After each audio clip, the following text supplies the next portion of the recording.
Okay.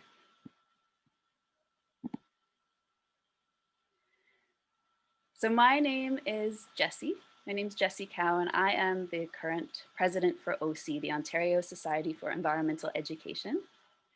And I'm joining you all tonight as a settler of Toronto, where I consider myself really lucky to get to live and play and work on the traditional territory of many different Indigenous nations, the Anishinaabe, the Haudenosaunee, the Wendat peoples, and the current treaty holders, the Mississaugas of the Credit First Nation.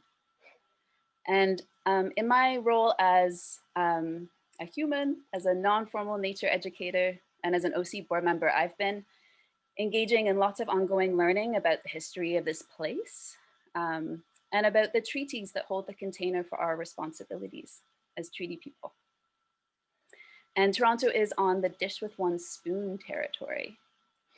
The Dish with One Spoon is a wampum belt covenant between the Anishinaabe, the Haudenosaunee, and the Mississaugas to share and to protect this land all together by using one spoon to eat from the dish, representing all of nature, all of the land, and to think, act, and live in ways that ensure that the dish is never empty. And a Mississauga knowledge holder and teacher of mine that I've been learning from, called Caleb Musgrave, invited me and my peers to think about this treaty as the original environmental agreement of this territory. And that was an understanding for me that really brought home the importance in my role as an environmental educator to always think of new pathways for learning and engaging with treaties as teachers, which outline these responsibilities and different pathways for maintaining good relations, and to do this alongside our learners. So to not be afraid to model the different ways that we're doing the work and that it's a process. And there are people here, of course, from across Ontario, but there are also people here from all the way across Canada. We've got lots of friends from the US tonight, and possibly even someone from New Zealand. And we are all living in very different territories. Maya is going to put a link to a website where folks, on your own time, you can explore treaties further from the context of where you are right now. If anyone has questions along the way, or you want to reach out to one of the facilitators directly, you can reach out to me, Silver Maple Jessie, or Morning Cloak Maya. We're here representing OC. And if you have to leave early, no worries. Maybe just leave some gratitude or some takeaways in the chat, and we'll make sure we get you the recording. So OC is a volunteer-run subject association, and it's for all educators, formal and non-formal. And our main mission is just to find lots of ways to support and inspire educators to integrate environmental ed into their practice, and to find ways to open up community and to share our knowledge and experiences. And you can check out the breadth of our work on our website.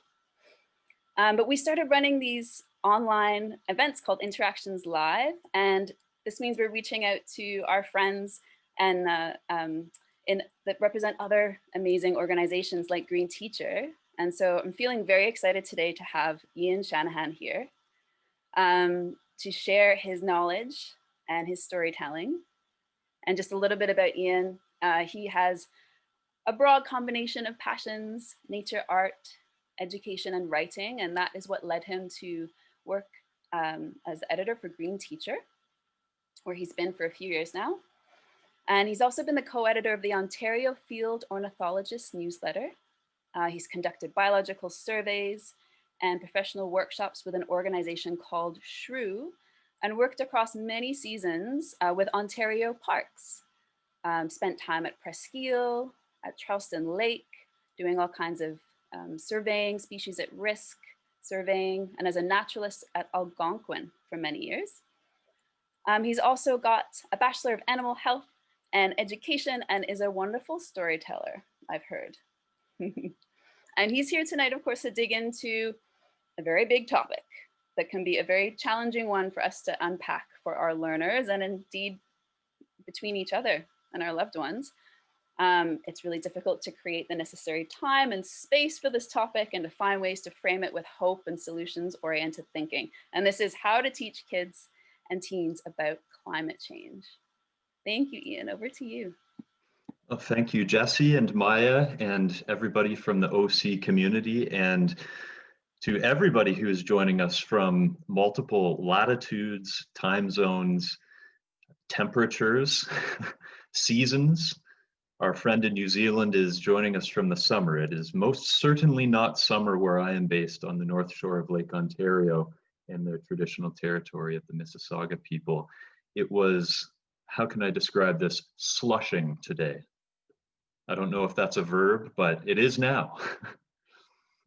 So I want to start, before we get into any of the formalities, I'd just like to start with some word association.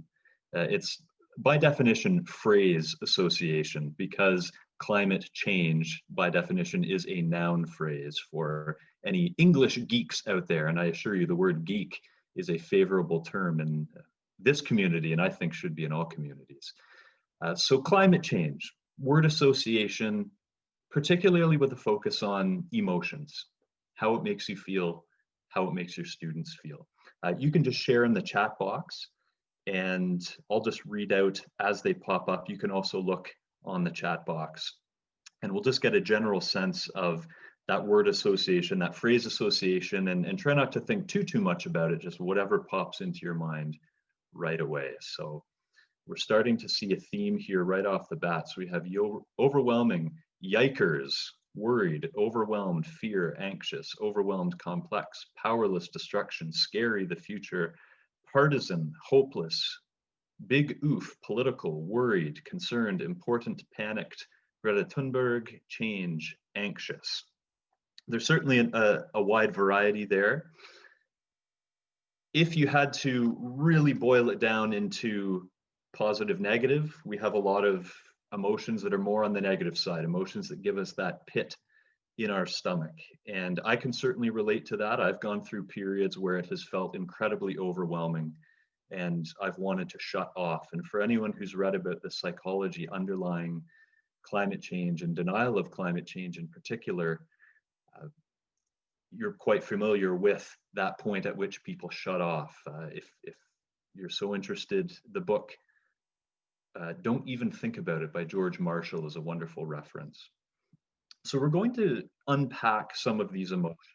And the thing I want to emphasize is that an emotion is what it is. How you feel is how you feel. There's no judgment with an emotion. And all of these emotions are coming from very realistic places. For anyone who's read the IPCC report that came out in 2018 in October, it was very overwhelming to read that, and subsequent reports from the IPCC and in just about any reading or media, it's overwhelming and it's easy to feel like it's an avalanche that there's no way we can get beyond.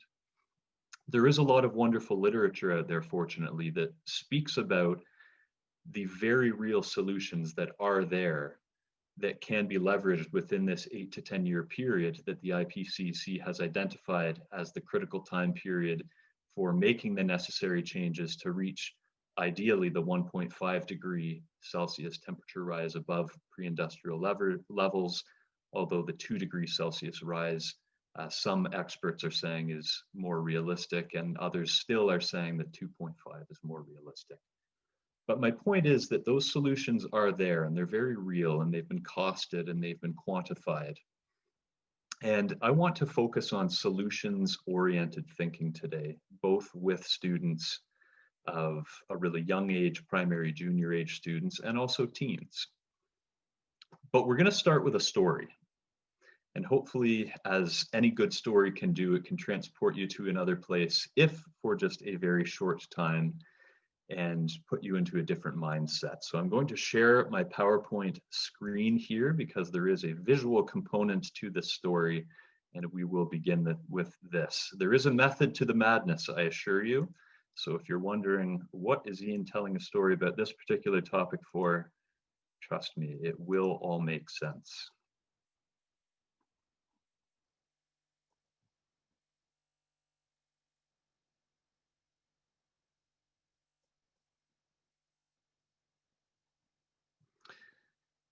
All right, a fairly provocative question to begin with. What's the big deal about some bird poop?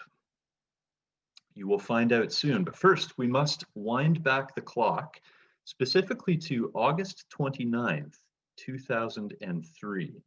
It may seem like an unspectacular time, but it was 2 weeks after that incredible stargazing night on August 14th of 2003. And for anybody in Ontario and many of the jurisdictions around Ontario, you may remember the Great Blackout that lasted for multiple hours and into the next day for some people.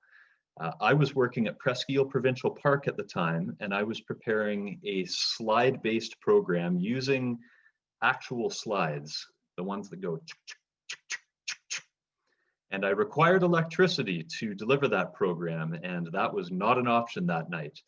Ironically, the topic of that slide presentation was nature at night. So what did we do? We looked at nature at night, and we never had a more wonderful stargazing opportunity. So a lot of people remember August of 2003, at least in the Ontario or Greater Ontario region, for that blackout. I remember it for the blackout, but for another reason. For anyone who has been to Presqu'île or is familiar with Presqu'île, perhaps its most significant landmark is its lighthouse. It's 69 feet tall. It has been operating since 1840. It's a remarkable structure. It can be described as the symbol of the park. And at this time of the year, the end of August, the beginning of September, is starting to get into the peak time of the southbound migration of monarch butterflies. A wonderful phenomenon that people travel from great distances to Presqu'île to witness. So butterflies were very much on my mind on August 29th, 2003, and I was having a conversation with one of my supervisors when all of a sudden I took off down the road towards the lighthouse because something had caught my eye. It looked a bit like a monarch, but the colors weren't quite right. The size was a bit off as well. Completely disregarding the fact that it's very rude to leave mid-conversation, especially with your supervisor when you are just a teenager. I took off down the road and I was going so fast, I probably could have kept up with Usain Bolt for the first few steps. Maybe that's a bit of an exaggeration. But what was I going after? I was going after this. For those who are familiar, this is a giant swallowtail. It's the largest butterfly species in Canada. And I was so interested because not only was it the first giant swallowtail I had ever seen, but it was the first one ever recorded at Presqu'île Provincial Park. Now, why am I telling you this at the beginning of a presentation about teaching kids and teaching teens about climate change? Well, the giant swallowtail's presence on the north shore of Lake Ontario, and increasing presence, is very much related to climate change. The rise in the average temperature has made the climate much more suitable for this southern butterfly species. Fast forward, and this is where we're going to answer the question about what's the big deal about some bird poop. Let's zoom in a little closer here. Is that bird poop? On June 12th, 2012, I took this picture. That looks a bit like a head to me, and those look like legs. This is in fact not bird poop. This is the caterpillar of a giant swallowtail butterfly. Looks a lot like bird poop. Camouflages nicely on its host plant, prickly ash. So yes, the giant swallowtail is now a breeder throughout much of southeastern Ontario, which was not the case in 2003. This picture was taken in 2012. Their abundance has increased and has gotten up to northern regions, including the Canadian Shield. Very much related to the warming trend. Now, I really like butterflies. I love butterflies. And seeing such a spectacular species for the first time and it being the first record for the park was, of course, extremely exciting. And nothing can change the fact that that was exciting, and nothing can change the fact that I love that I get to see so many giant swallowtails. However, as we know, based on systems thinking, life does not exist in a vacuum. The fact that I love seeing giant swallowtails in the moment does not separate that from the fact that their presence here and their abundance here, their increasing abundance, is very much due to the warming trend brought on by human-induced climate change. In today's presentation, we're going to be going back and forth. I certainly won't be just the sage on the stage. I don't tend to take that approach. I like to be the guide on the side and be collaborative and have a lot of back and forth. So we will be into the breakout rooms 3 times. We'll be focusing on using different techniques to gear young learners towards solutions-oriented thinking and tapping into positive emotions through techniques such as storytelling and competition and solutions-based thinking. My presentation component will be split into 2 parts. First, we'll be focusing on kids, so elementary school aged students. Then we'll go into the breakout rooms to do some debriefing. We'll then come back and we'll talk about some activities that are applicable for teens. We'll go into the breakout rooms again to debrief on that. And then I have a big question that I'm going to put to everybody. We're going to take a 10-minute break where you can step away from the screen, go outside if you wish, and then we will come back, go into the breakout rooms for a 3rd and final time to discuss that big question, and then we will finish off with a 15-minute final debrief with the entire group and a Q&A. So again, that's our basic plan for this evening, and if it is not evening where you are joining us from, for this morning or this afternoon, because we have many time zones represented. We're going to be looking at some practical activities. We'll be existing in the cerebral realm in this presentation, as well as in the hands-on realm. A lot of the activities are based on our 2 Green Teacher publications, teaching kids about climate change and teaching teens about climate change. I'm the worst salesperson in the world. We do have these books available for sale. I should mention though, Green Teacher being a nonprofit, all proceeds go back into the nonprofit and help us achieve our goal of improving environmental literacy among young learners. We'll get a bit of a preview of what's in those books this evening. So I mentioned the IPCC report, one of the greatest contributions, collective contributions of science in modern times. And if anyone read the report or the summaries of that report in October 2018 and subsequently, there were some pretty overwhelming things within that. And that report was based on getting to a goal of limiting the overall temperature rise to 1.5 degrees Celsius above pre-industrial levels. And we won't spend a lot of time on this, but just that first paragraph in blue, there are a lot of things in there that are quite distressing. Extreme increases in mean temperature in most land and ocean regions, hot extremes in most inhabited regions, heavy precipitation in several regions, probability of drought and precipitation deficits in some regions. If we did another activity of word association, I'm sure we would have a lot of other negative emotions associated with this. And this is, of course, all very real.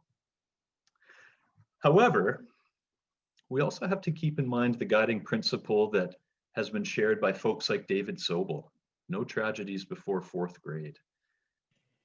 David Sobel has long argued that it's not developmentally appropriate to introduce such language as that we see in the IPCC report to really young students. Richard Louv, in all of his writings and all of his speaking, often says Martin Luther King Jr.'s speech was, "I have a dream." It was not, "I have a nightmare."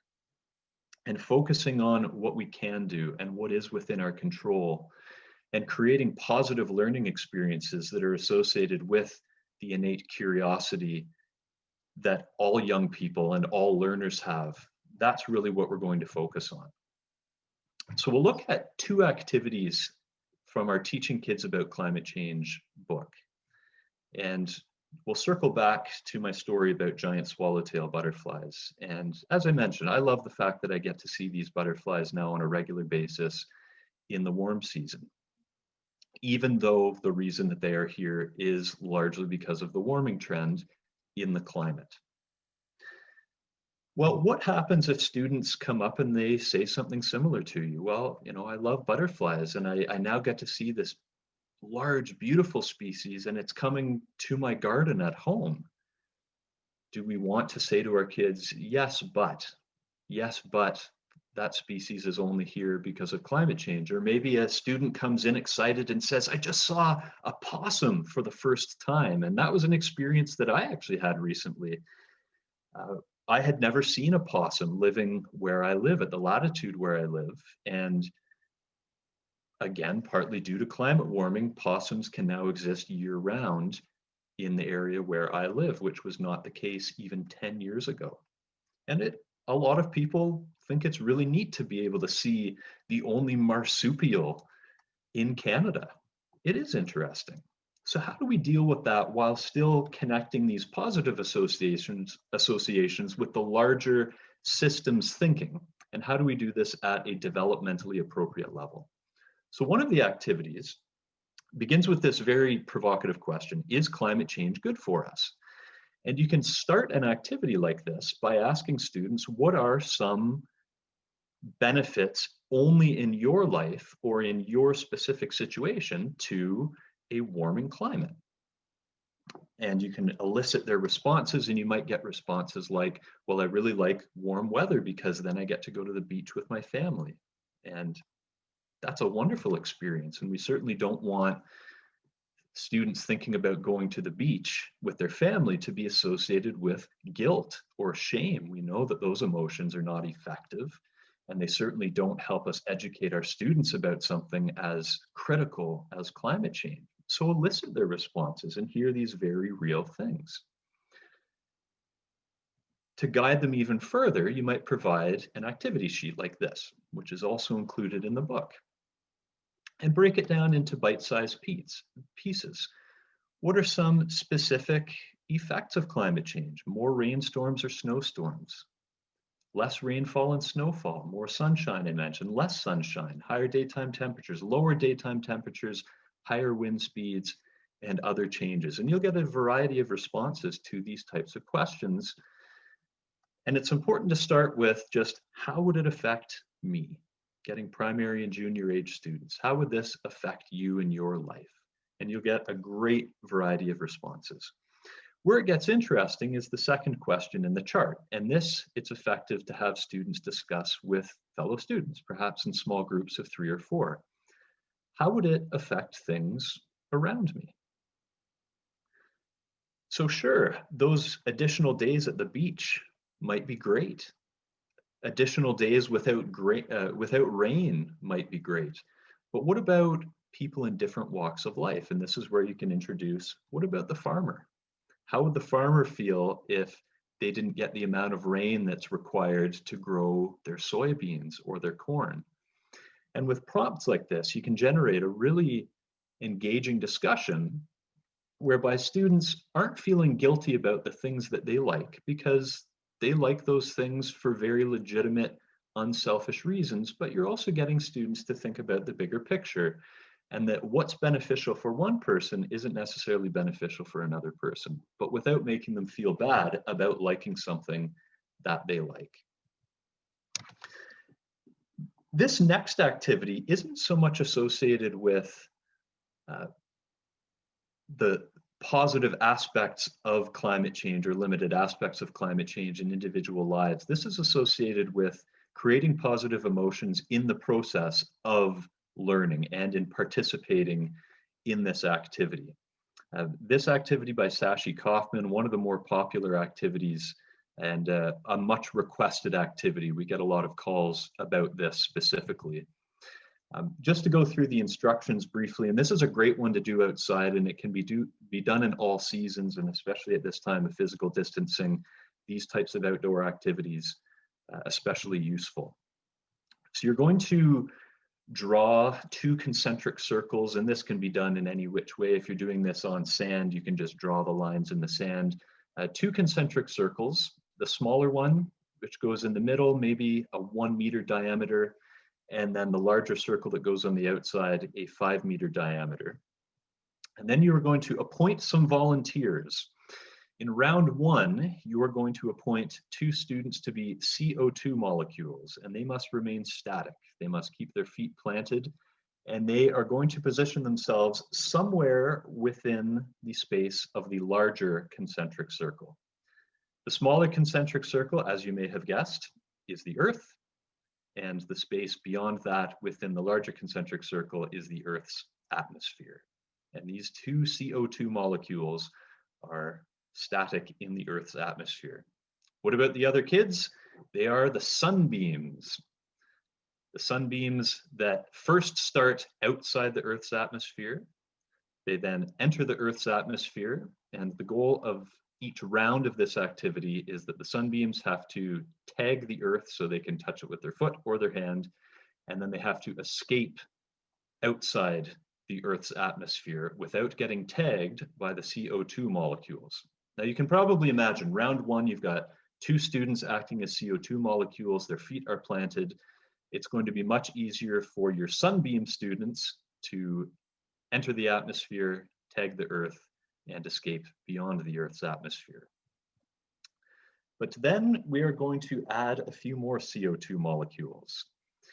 And again, as you can imagine, the more CO2 molecules you have, despite the fact that they are static, the more sunbeams are going to get tagged. And as the sunbeams get tagged, they must stay where they are. They become trapped within the Earth's atmosphere. And how do you guide this activity from the "What did humans do" cards? Here are some examples of the "What did humans do" action cards. As you can see, you add CO2 molecules into the Earth's atmosphere every time you draw a card. A useful way to do this is to put these into a sack or perhaps into a hat, and you can get some of your CO2 molecules to draw some of these cards out of the hat or out of the bag or sack and read them aloud. There's a bit of a learning component with seeing how the specific processes work. Add your CO2 molecules and complete another round. The overall learning of this, of course, is the fact that the more CO2 molecules that are there to trap the rays of the sun and trap the heat, the hotter the Earth's atmosphere is going to be. And then you can take that into a broader discussion about what are the impacts of a hotter climate on various factors of human life and non-human life. Now, this activity maybe doesn't have the positive association of how does this benefit me, as in the first activity, but the process of playing it can be exciting. Playing tag, the give and take of what card is going to come out of the hat next, how many more carbon molecules are going to be added into the atmosphere. It taps into the curiosity, it taps into anticipation, it taps into suspense, all emotions that are associated with excitement and positivity. So just before we dig into our next set of activities from our Teaching Teens About Climate Change book, we are going to go into breakout rooms for 10 minutes. I know Jesse has organized the breakout rooms, and you will be in the same breakout room with the same people throughout, just so that you can really develop a deep ability to discuss the various aspects. And I'd simply like you to debrief those two activities in your breakout room and discuss what are some of the challenges and what are some of the opportunities inherent in running those activities. And keep in mind that the focus for those two is on primary and junior aged elementary school students. Okay, so in just a moment, you're going to get an invitation to join a breakout room. You do not by any means have to share. If you want to just hang out and listen, that's fine. You can always stay in the main room. Some of you have indicated nature names, so that can be a nice thing to get to know each other around too. And here we go. Excellent. All right, so we'll dive back into it. I just want to draw everyone's attention to Fenn's very useful comment in the chat box about playing the carbon dioxide game and basing it on a timeline, starting with pre-contact, then the Industrial Revolution, invention of cars, plastic, et cetera, et cetera. So, of course, and pun completely intended here, my goal is just to plant the seeds of inspiration, and you can let that sprout into whichever ideas or variations that you wish. So maybe a representative from each group just to write one opportunity and one challenge inherent in one of the activities that you discussed, maybe the activity you discussed most in the breakout room, and just type that into the chat box for us to take a look at. And anything that we don't get to address just right now, we'll circle back to in the final Q&A, just so that we can tie a bow on any really critical discussion points. So just add to the chat box an opportunity and a challenge with the activity that you talked about most with your group.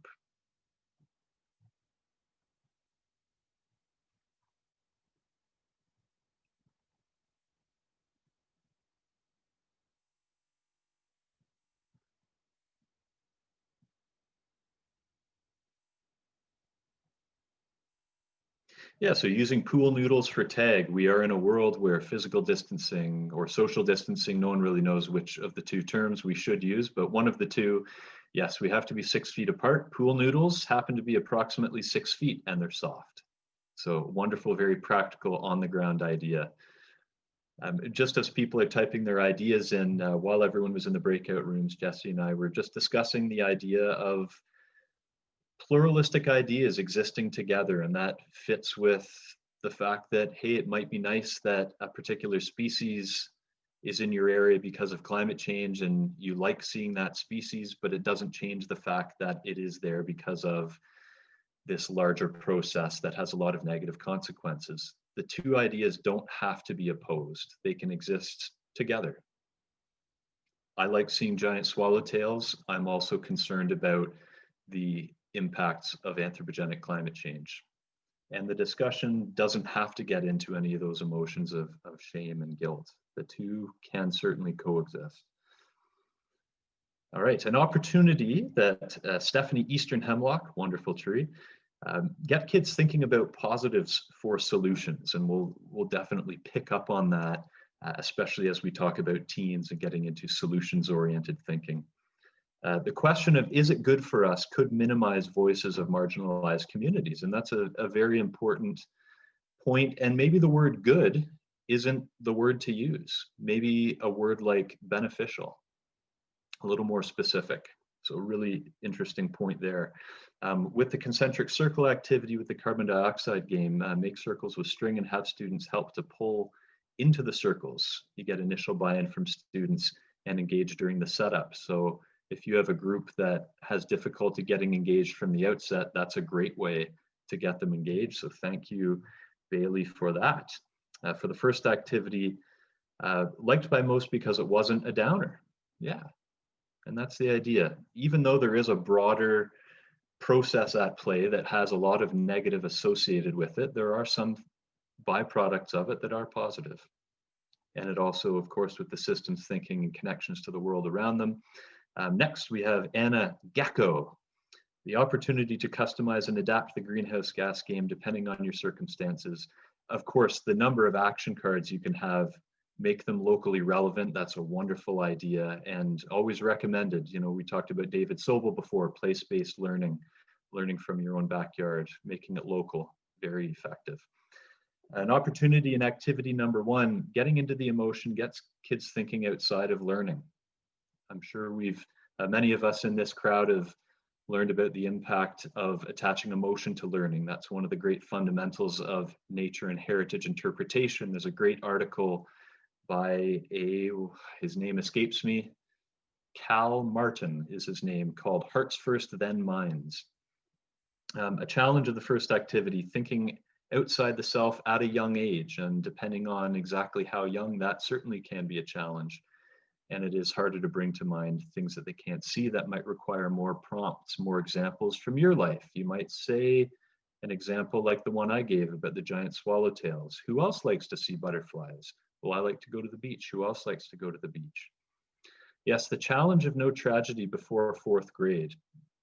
And with something like, well, fewer days with rain means better weather to go to the beach, but it also might mean the farmer's crop isn't as fruitful this year. That can be a difficult thing for young minds to grapple with. That can also extend to the idea that the changes we see with climate change do differ from year to year. It's not a one size fits all. So the next year, perhaps the farmer will find that their crop is much more productive. An opportunity, the game seems fun and engaging, good way to teach science concept to younger kids. A challenge, writing activity, is climate change good for me? And again, this maybe addresses the issue with the word good. Doesn't seem to address the reality, even knowing we are trying to frame things positively. It's true, we don't want students to be thinking that climate change is a good thing. We don't want them going home at night saying, I learned today that climate change is great and we shouldn't worry about it. Certainly that's not the goal. And that's why the second component of that activity is so useful, is getting them into the systems thinking and thinking more broadly. I'll just go through a couple more here and then we will continue on, but we will circle back, and anything that we don't get a chance to comment on, we will do so at the very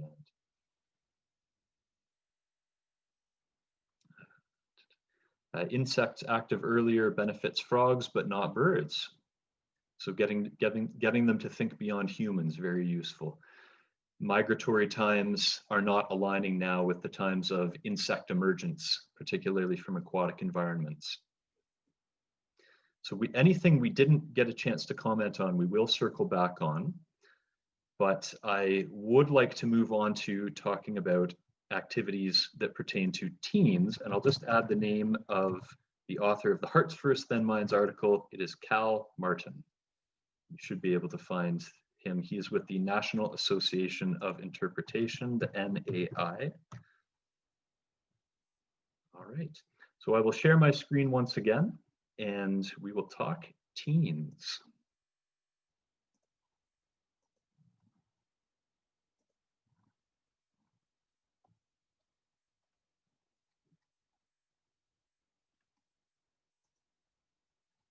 And here is where we will really dive into solutions-oriented thinking.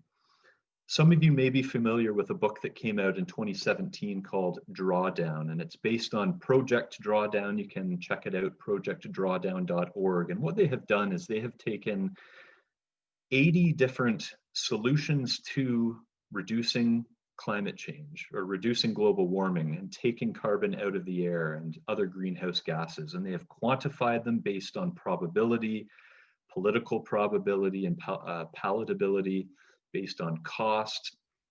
And it's one of the most comprehensive books out there about climate change solutions. And it spawned the creation of a game that is actually about to hit the market. And we were fortunate enough to see a couple early prototypes of the game, which is called Solutions.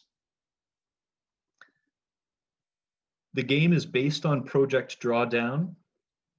It's structured kind of like a game like Risk or Settlers of Catan, but rather than competing against each other to settle new lands, game players are competing against one another to come up with the best solutions that can reduce the average temperature, hopefully to reach the Paris targets. And you can see it's framed with this thermometer on the right-hand side. If you get up into the 4 degrees Celsius above pre-industrial levels and above that, we get into some really catastrophic effects. And there's also a timeline involved. I won't get into all the details of the game, but as I say, it will be hitting the market very soon. It's based on Project Drawdown. And I think it's absolutely brilliant because it's leveraging the competitive juices of teens and other young learners to come up with solutions. And particularly with this age group, that can be incredibly effective. Similarly, an activity from our book, Teaching Teens About Climate Change, is about teaching about carbon regulation. So one of the many solutions that comes up is regulations related to carbon. And there are different ways to go about that. Just a quick summary of these regulations. There's command and control. So just a very top-down approach where governments say, all right, everybody needs to reduce carbon emissions by this amount, and everybody needs to install this kind of technology to do so. You can probably already imagine some of the pitfalls of such a one-size-fits-all approach. So other more nuanced approaches, a carbon tax. Of course, we read lots about this. Canada has implemented a carbon tax that has taken effect that represents one of the most significant steps that any Canadian government has ever taken towards addressing this issue. And then another one that often is mentioned in the same breath as a carbon tax is the cap and trade system, whereby a carbon target, a carbon emissions target is set. How people reach that is up to them. If you go below the intended target, you can sell credits to companies that cannot get to the intended credit. So this activity is based around these three regulations, and it's getting students to be engaged in solutions-oriented thinking and competing to try to come up with the most effective solutions. How you set this up is the teacher acts as the fictitious North American Greenhouse Gas Initiative representative, the NAGGI. I wish we could have such a body. Perhaps we will one day, but they represent the regulatory body. And then we have the so-called carbon brokers, which can be 2 or 3 students. And the carbon brokers, particularly with the carbon tax and cap and trade activities, are, as the name would suggest, they're the brokers, they're the negotiators, they're the ones that the other students go to. Who are the other students? They're split into 6 different groups, ideally with 2 to 5 students per group. And each of these 6 groups represents a different utility company, different energy company. And you go through different rounds, and each round is devoted to a different set of regulations. This is one example of one of the utilities companies. It gives you the basic information, and these are real companies.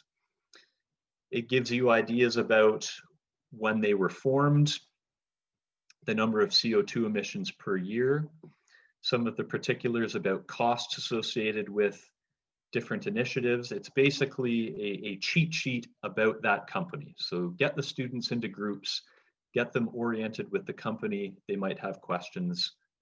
They might need clarification on some of these points. And it talks about what would be involved in each of these solutions. What would be involved in them participating in command and control? What would be involved in cap and trade? And then you go through a series of activities or a series of rounds. Scenario number 1 is the command and control regulation. The teacher outlines what is involved in that.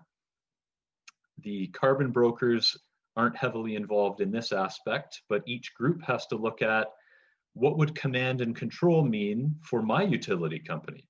What would the costs be? What would be the limit on carbon emissions?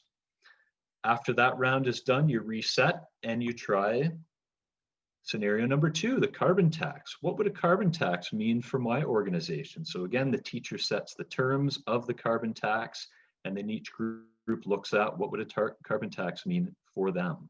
Would there be additional costs associated with it? Would they need to install equipment to reach those targets that other utility companies don't need to account for? So again, getting students to think broadly, thinking outside the box. And then scenario number 3, this is usually the more time consuming. It might take 20 to 30 minutes. Get them to do a scenario based on the cap and trade regulations. Your carbon brokers will be heavily involved in this one as well. Again, the teacher gives the basic idea of how this works. What are the particulars of cap and trade? The utility company looks at what they realistically would be able to do if they're going to go below the limit and be able to sell credits. They sell credits through the carbon brokers to other companies. Needless to say, a really in-depth discussion can come from an activity like this, looking at the benefits, advantages, opportunities, and threats for each organization in each scenario. Some of the takeaways that you'll come off with is that the command and control regulation, because of its one-size-fits-all nature, probably is the least applicable. Carbon tax and cap and trade regulations, much more palatable. But what works in your province or your state might not necessarily work in different areas that have different energy infrastructures. So this is one that can be really focused on your local area. And rather than using the activity sheets that we've provided in our book, maybe you can create your own activity sheets based on real utility companies in your jurisdiction, in your province or state. Continuing with solutions-oriented thinking, rather than a hypothetical scenario as in the last activities, maybe move to something that's very much based on the here and now, which is a car trip reduction plan for your school. This one is called Going Off Ramp. And the car trip reduction plan for your school starts with a student survey. And this is a real survey that you can get students to do. And it's seeing what the transportation habits, specifically vehicle related habits, are among the students and their families. How do they get to school? How often do they use cars, trucks? How often do they use public transit, bikes? Do they drive? What would motivate them to walk to school? What would encourage them to cycle or bike to school? What would encourage them to take the bus to school? And you can see with question number 9, how could we reduce the number of cars coming to school? After you've had students conduct this survey, and it can be done within the class, or maybe it can be done among classes, maybe it can be a whole school activity during something like Earth Week or Earth Month in April, you can get students to think about solutions based on the data that they are able to generate from this survey, and maybe create initiatives like No Car Tuesday or No Car Wednesday or Walk to School Wednesday for those who love alliteration.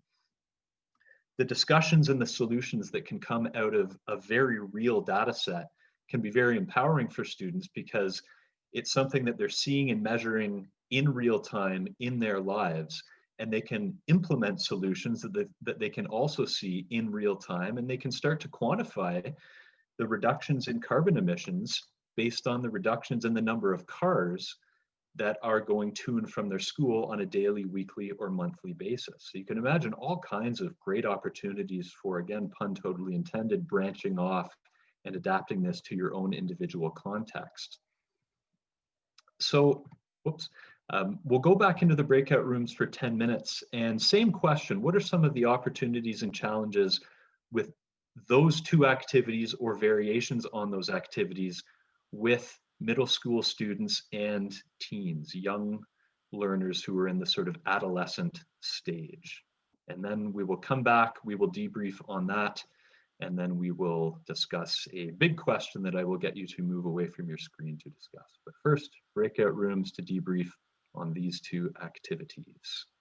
Okay, so we'll do very similar to what we did last time. I can see Ryan Mist Over the Mountain has just added information from his group. So ask them what to tax the most, have some choice or decision-making power. And again, that's something you can adapt to your specific context, and bring in the political aspect of the discussion.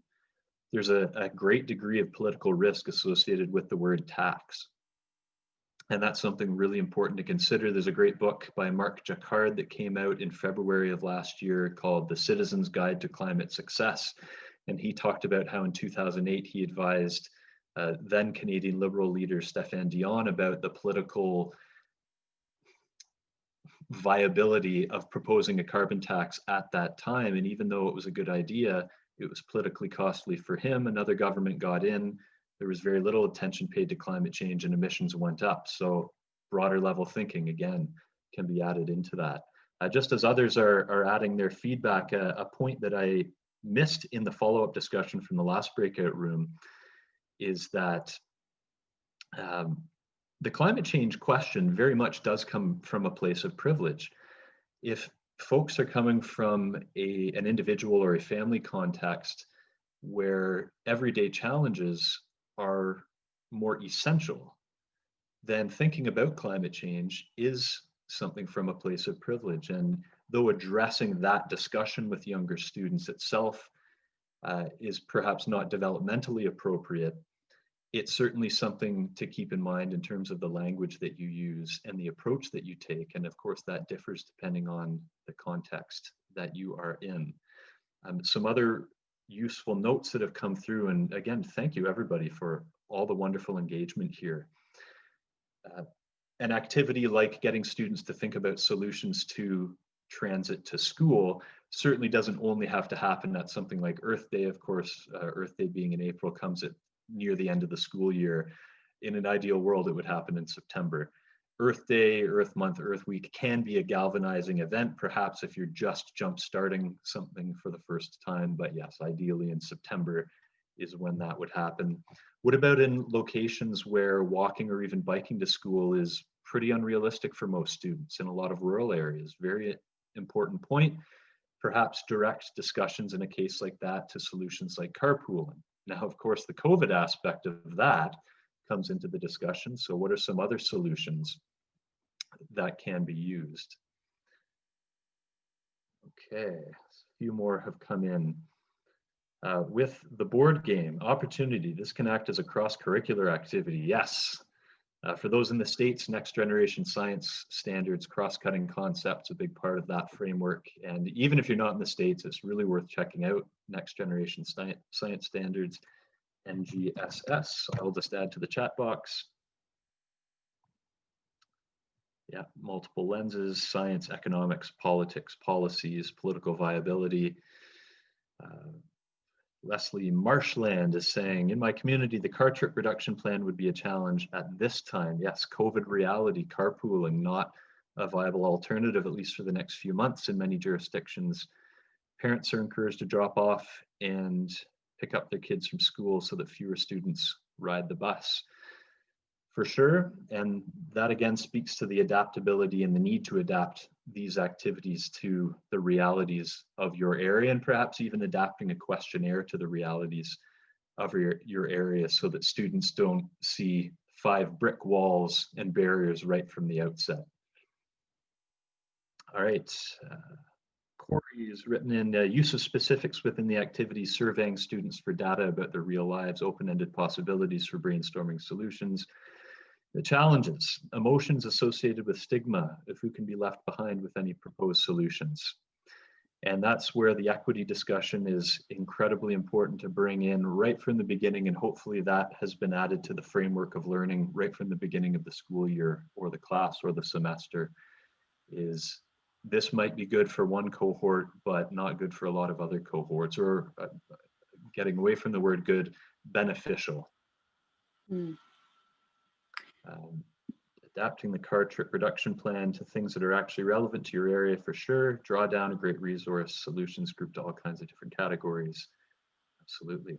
All right. Well, thank you, everyone who's contributed their thoughts on this. Rebranding, car trip reduction, encouraging active travel. I just wanted to interject to say, I'm pretty sure I am going to be able to record the text, so everybody's input, that I save that. So I can try to put it into a format that could be useful and relate it to the different activities and send it out to folks post-workshop, in case people want to keep riffing off each other's ideas and input. That's great. I like the rebranding idea from Anna Gecko about, instead of car trip reduction, encouraging active travel. So use the positive language. Language is one of the first entry points. Great point. Barnacle, someone perhaps joining us from a marine area.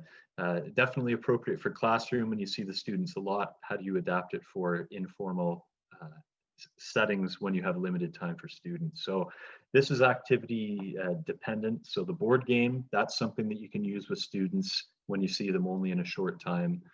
The travel reduction plan, or rather the encouraging active travel plan, less so. So certainly a great point. It is very activity dependent. We will circle back on anything we've missed, but I would like to put out a big question for us to ponder. And just in the interest of time, we're going to not go back into breakout rooms, but you will have a few minutes away from the screen to ponder this question. And then we will come back just into the main Zoom room here. I'm making up a term, Zoom room. I don't know if that fits, but it works for today. We'll have you go away, ponder the question, come back into the Zoom room, discuss that question, and then follow up on any other loose ends before we go our separate ways this evening. So the big question is how you deal with climate doubt in an inclusive way. I'd like you to ponder that. We had originally thought of giving 10 minutes, maybe 5 minutes away from the screen to ponder that. What happens if you have a student come and say, well, my parents say that the climate's always changing, and it has always changed, and we shouldn't be worried so much about it. I'm sure a lot of us have had that question probably many times. I've certainly had it. how do we deal with that in an empathetic and inclusive way, keeping in mind that it's probably coming from an honest place? So ponder that. 5 minutes, we'll come back, we'll debrief on that question in the main Zoom room and then follow up on anything else. Yeah, great point here is we are teaching the students and not the parents, and often the discussions that happen in class might be followed up by parents who may say, well, I want to talk to you about the stuff that you're teaching in school. And just going back to what Fen has written about the Perimeter Institute and the University of Waterloo, they've quantified data that shows that climate change is happening exponentially. And this is the thing about science, as we all know, is that it is not judgmental. Science is statistics, it is data. Now, can this be presented in a way, if particularly you've got a frustrated parent who is trying to doubt the existence of anthropogenic climate change and doesn't want you teaching that to their student? It is absolutely a human rights issue and it must be taught. And we certainly are teaching the students and not the parents.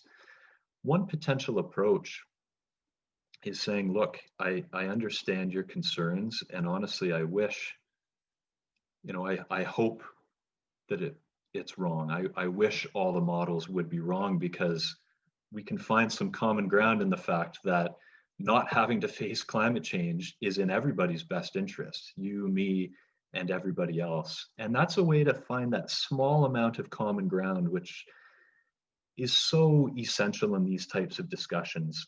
Because as we know, people really don't react well to anything they perceive as patronization or condescension.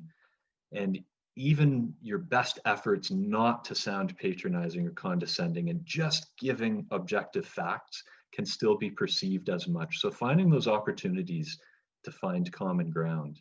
And maybe it is as simple as saying, look, it's in everybody's best interest if the models are all wrong. And if it is some big conspiracy, we would all breathe a big sigh of relief if suddenly we woke up tomorrow and we realized that there's some big conspiracy happening. And I'm certainly not in any way suggesting that, but in a parallel universe, if something like that were to happen, of course we would all give a huge sigh of relief. We would have parties to say, okay, good, thank goodness.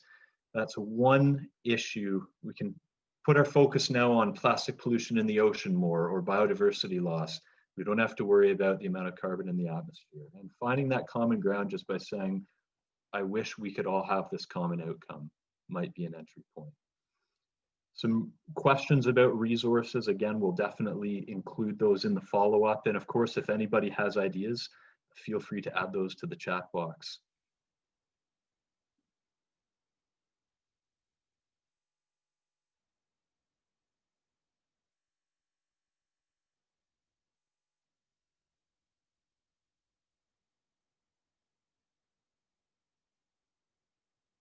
Yeah, and certainly no question the science is settled.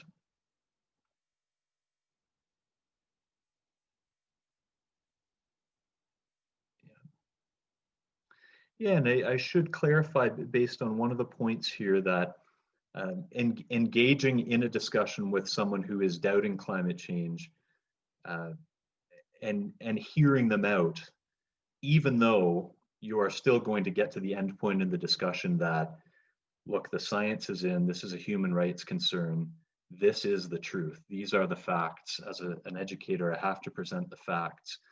The inclusivity piece perhaps is engaging in the discussion as opposed to accepting their interpretation, because there is no interpretation to the data.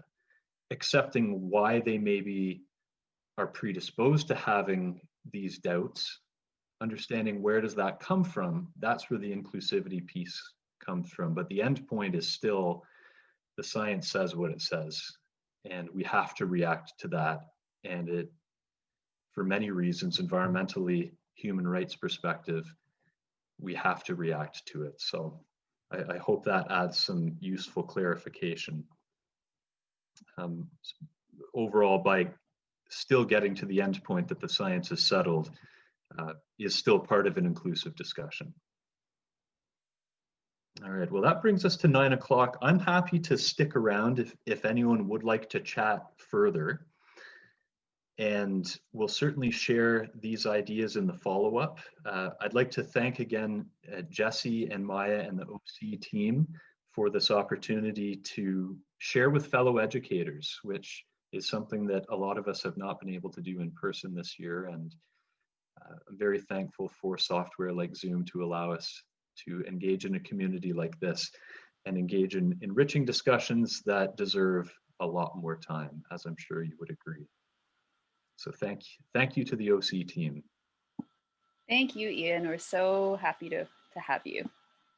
And we look forward to many more stories and events like this in the future. And of course, do check out Green Teacher's upcoming workshops. They have an ongoing series. So they're always finding new ways to engage people online. And Ian is the host of a podcast that he probably wouldn't share because he doesn't like to promote himself, but he's got a wonderful voice and there's some really cool topics in there that you can access through the Green Teacher website. Thanks for all your work, Ian. Oh, my pleasure, and thank you everyone for your contributions. It's great to be part of a community like this.